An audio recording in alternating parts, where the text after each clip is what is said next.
The hardest thing to pull as a collector is developing a collection within rigid boundaries. Collections are living entities naturally changing shape and size, expanding or shrinking as our means change and our taste evolves, so settling on an arbitrary number of timepieces can be frustrating. However, as an exercise in discipline, concentrating one's passion in just 3 watches is definitely something I can respect. Up until a few months ago, my friend Mr. B believed that his was the perfect 3 watch collection for him.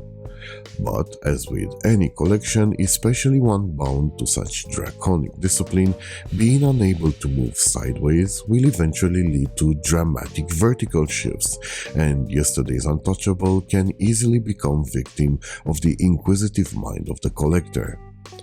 So, in a rather swift but calculated decision, Mr. B has decided to sell his Seamaster and replaced it with a Rolex Submariner. He will not stop here though. After realizing he outgrew the fascination for the tank watches, he's now ready to move on towards a different kind of a dress watch. Not only shape and size, but after having his eyes opened on the value represented by independent watchmaking, he's ready to give microbrands a chance. So, as a fan of a channel, Mr. B has given me the task to find him the microbrand dress watch to complement one of the most iconic pairings of all times, the Moonwatch and the Sub. This is the criteria. After doing a lot of research, I have identified 5 possible candidates. Of course, Mr. B has the final say on what he's gonna spend his money on, but I'd like to get your opinions and proposals, so make sure you write down your thoughts in the comment section below. Before revealing my shortlist, a few words about the 2 watches comprising 67% of Mr. B's 3 watch collection, and most of all, on why he switched from the Omega Seamaster 300 Professional to the Rolex Submariner. Aggressively pushed by an army of social media influencers and banking on the huge exposure given by the James Bond Association, the Seamaster 300 pulled itself up to the limelight, becoming a desirable, attainable, and affordable alternative to the Submariner. Its iconic, albeit gadgety helium escape valve gave it an unmistakably iconic profile, while the elaborated dial was judged to be more fun than the classic for some, boring for others austerity of the Submariner. However, having it on the wrist, it didn't take too long for Mr. B to start questioning his decision as less of a choice but more of a compromise. The lume of the Seamaster, particularly on the minute hand, is anything but class-leading. The bezel action is atrocious, but it was one aspect, particular to Mr. B, that made him question his decision the most. You see, my friend hates wearing bracelets. I don't really understand his aversion, but I can respect it. When presented with the option to buy the Seamaster on its original fitted rubber strap, he thought he'd hit the jackpot. The shape, the color, the texture, they all seemed right. However, it didn't take long to realize this is more Swatch than Omega. Not only does it make the bezel action even worse, it feels so plasticky, so artificial, it's downright nasty. Don't know how it felt out of the box, but handling it now, I'm not impressed at all. The straw that broke Mr. B's camel's back though was seeing the deployment class Omega launched a while back. As soon as he saw it, he thought of ordering it. He liked the idea of getting rid of a very stubborn buckle, but upon learning he would have to fork almost $500 for it, he decided to look elsewhere. So he bought a grey Artem strap with a similarly styled quick-release deployant and gave the Seamaster a new lease on life. I won't go into detail here, but the golfing quality between these straps deserves a separate video I have already started working on. When presented with a chance to buy a bargain pre-owned Submariner, Mr. B happily pulled the trigger. Back on came the rubbish rubber, and the grey Artem was rather ceremoniously transferred to the one watch he supposedly will never sell, the 42mm Moonwatch. And dare I say it, this is the perfect combo. This is my first time experiencing sailcloth. I thought they belonged with aquatic watches, but I have to admit I love this pairing. So, the Submariner. I don't get many watches to handle a sub, but I have to admit I completely understand why it has retained its icon aura for so long. For all its bells and whistles, there simply is no way the Speedmaster can compete with this. I would have loved to handle it with its bracelet, but I can only blame Mr. B and his newfound love for Artem straps for depriving me of that experience. I don't believe the chunky lugs are particularly complemented by the standard 20mm strap, but aversion to metal is a real thing, so there's that. The sub really gives this two at the moment watch collection a class it was missing, and makes finding a microbrand dress watch to complete it both harder and easier. It makes it harder because, Moonwatch, Submariner, yet it makes it easier as it opens up to the possibility of using the dress watch to spice it up rather than to bring balance to it. With the Speedmaster, the collection was all over the place. With a black sub, it's grounded. So, what do we get to replace?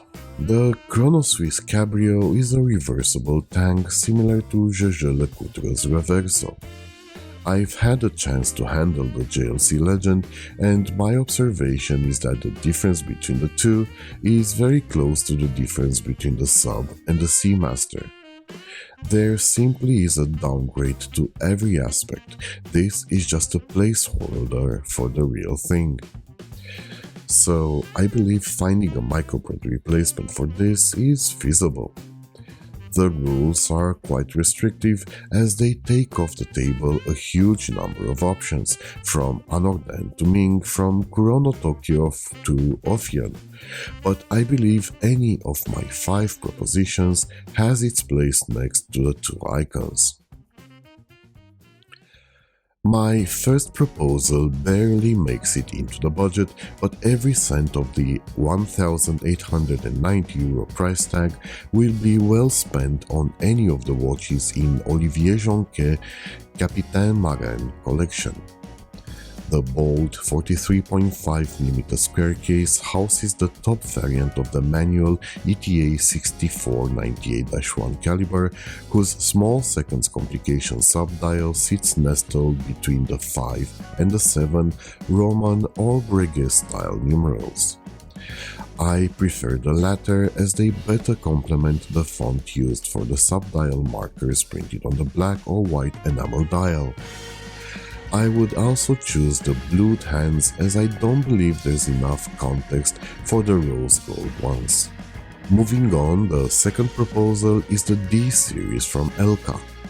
At 40.8mm, this is the smallest of the watches on the list, but its large dial estate gives it plenty of presence in any of the 8 colorways available. Speaking of colors, one can go for the understated elegance of the black, white, dark blue or anthracite, or go bonkers with one of the more daring options. Regardless of the chosen color, each watch is powered by the wonderful La Joux-Perret G100 caliber. I'm not particularly impressed by Elka's pompousness in stating their cases are made of 1.4404 stainless steel.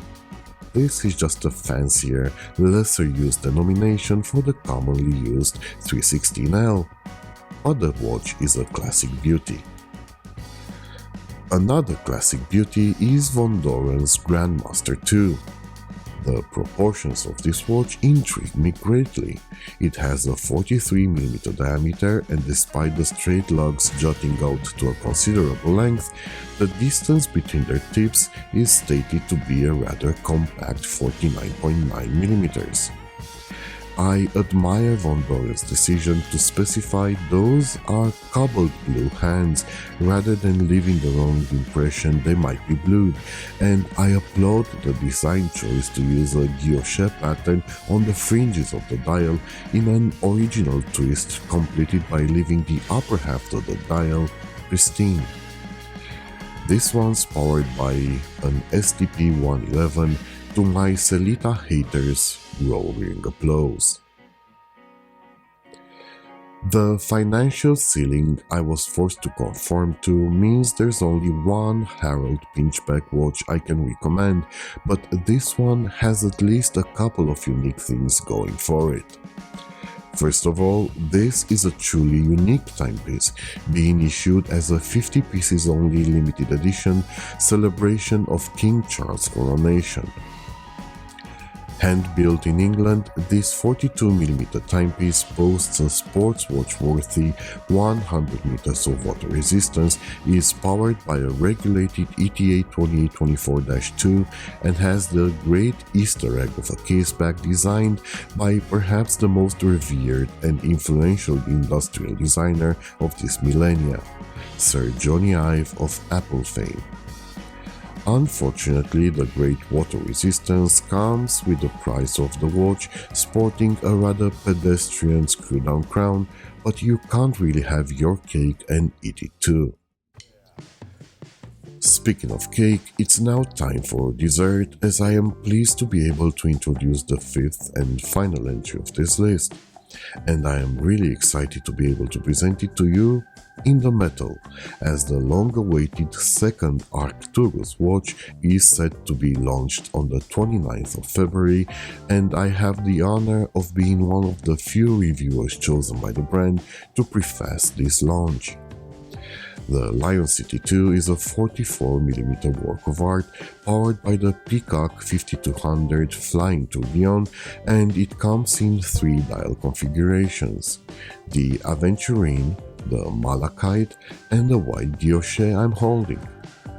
This is both the most classic watch on the list due to its pocket watch complication, but also the most modern due to a design that took 6 years to develop. I will of course get down to the nitty-gritty on its in-depth review I'll publish on the 28th of February, one day before its launch, so if you're not yet a member of this fantastic community, this might be a good time to subscribe to my channel in order to be reminded of my uploads. So, this is my list. What do you think of my propositions? Do you have knowledge of hidden treasure that would help my friend complete his collection? Could you limit yourself to owning only 3 timepieces? I am looking forward to reading your opinions, so please use this amazing feature YouTube is giving us free of charge. If the watch you want should meet a lower budget, make sure you check one of the videos here. Thank you for watching.